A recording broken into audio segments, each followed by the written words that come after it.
So, as you might know, I am in the process of updating the PS Scribe Copperplate Script, a yin and yang approach.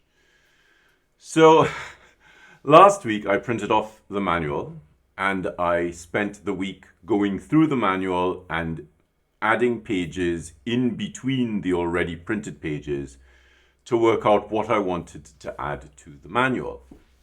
Now, I know what I want to add to the manual. I know what I want to teach you.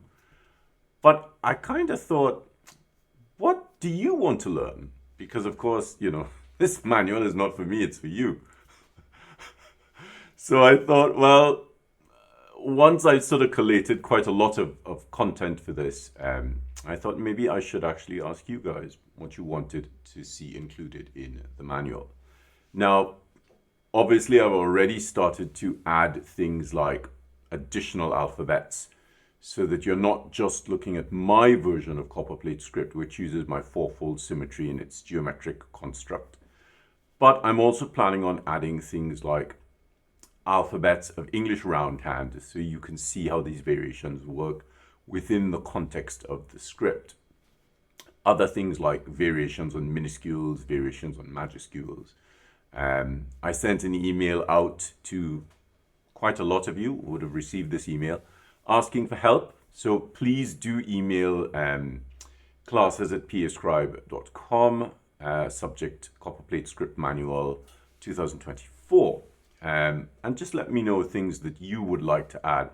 I had an absolutely brilliant email from a left-hander, and it really sort of shook me up a little bit because I have some lefty stuff in the manual, but she had said that she wanted to see more left-handed stuff, and this really helped me to sort of to think through how to include more left-handed things in the manual to help left-handers.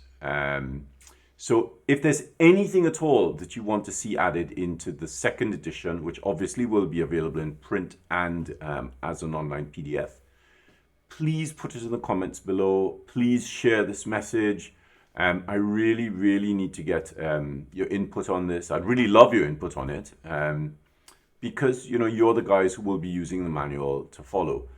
Somebody even suggested doing a video concept of the manual so that they can work along with that, which is something that I am planning on doing, but obviously that's going to come a little bit later once the manual is already published. So please leave your comments and questions in the section below, and even if you just want to say you had the first manual and it helped you, I'd love to hear that. So thanks very much.